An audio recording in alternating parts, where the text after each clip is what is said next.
let's get into it. What do you think about the Jay allegations that came out? Well, I can say this.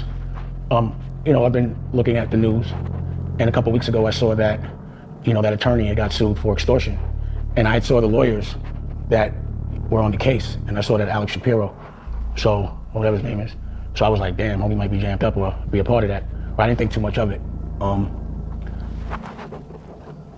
I know that in my personal experience, that I've gotten that demand letter on like a Christmas Eve, a week after me and Rocky just lost a baby. We were in Hawaii. All of a sudden I get an email saying from the lawyer, Chris Brown, this is not allegedly, this really happened. But I guess I'll say allegedly just in case, allegedly. But I got that letter and I forgot how many millions it was, and it was a ridiculous allegation. And I was still grieving the loss of an unborn child, but I was definitely angry. Because number one, those allegations were ridiculous. And it was from a person that we had caught, and again, I'm gonna say allegedly because I got sued for saying she stole, but because we caught her allegedly trying to steal. So I had a tape of us catching her, this girl, and it just seemed like it was very retaliatory and, just was something that was ridiculous. So, I felt like they were trying to extort me. So I called my lawyer, and my lawyer looked at it that way, like, this is ridiculous. So my lawyer at the time, called the feds, and they said they were investigating it or whatever. But at the end of the day, what my lawyer told me was, listen, you'll go through the trial, it's not true, it's ridiculous, and it won't stand up. And then after that, you'll be able to sue for any loss of business that you had, and that it could potentially be a frivolous lawsuit. So, I put that video up, and again, I caught this girl stealing or whatever, allegedly, and that's one of the charges that I had was defamation, because she didn't, in fact, steal. I just had busted her trying to leave with $5,000 worth of equipment, allegedly. I don't want to get sued. But because of that word, I think they hit me for 40 grand just for that. But then I did an interview, because I had a lot to say, and to me, statements are meant to be quick and short. But if I'm being transparent and I'm being truthful, then I have no problem saying my side of the story with no exposure. So I did a radio interview right then and there. For me, full transparency is important. Because of the way I approached it, I think my children already knew what the drill was, like in the rest of the world. Because I get these questions, like, because people have been texting me, calling me all day, all night. And they're like, well, this affects his reputation and this, that, and the third. And I'm like, if he goes through the trial, because when they say like a money grab, it's not a money grab to me. It's more like, if somebody comes to me and says, yo, I'm accusing you of raping a 13-year-old and you want to settle, it's like, that's unsettleable. If it didn't happen, I'm not settling that, because it's like saying you admitted to doing something. That's an offer that you can't settle on some allegation like that.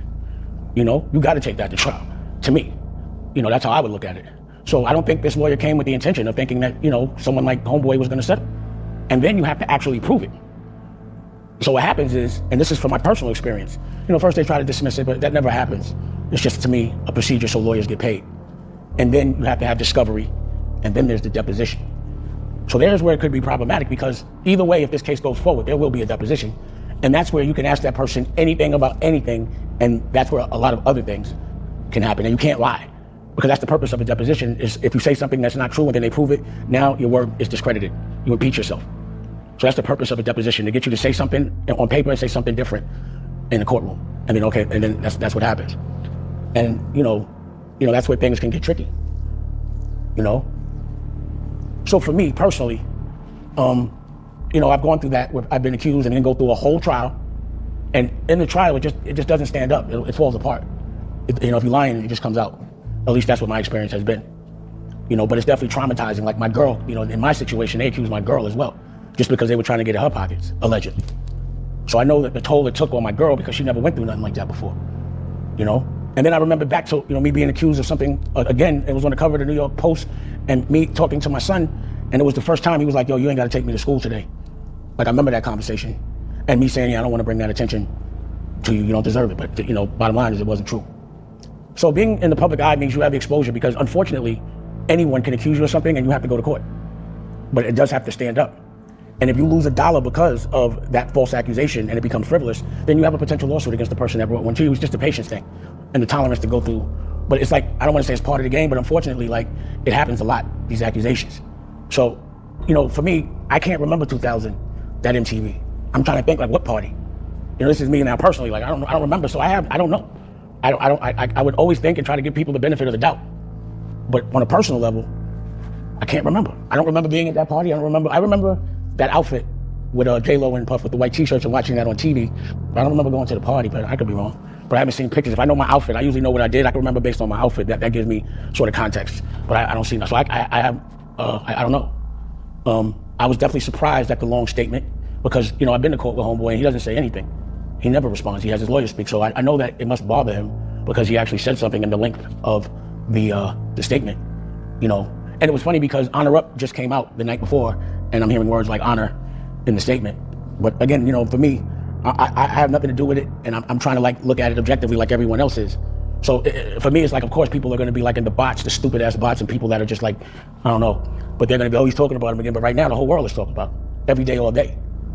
So then it made me think about being famous and how dangerous that is, because they're really, you know, they're doing the same thing that happened with Puff as far as the way the algorithm is. To me, it's worse, and they're scrutinizing every single thing from the last 20, 30 years, every lyric.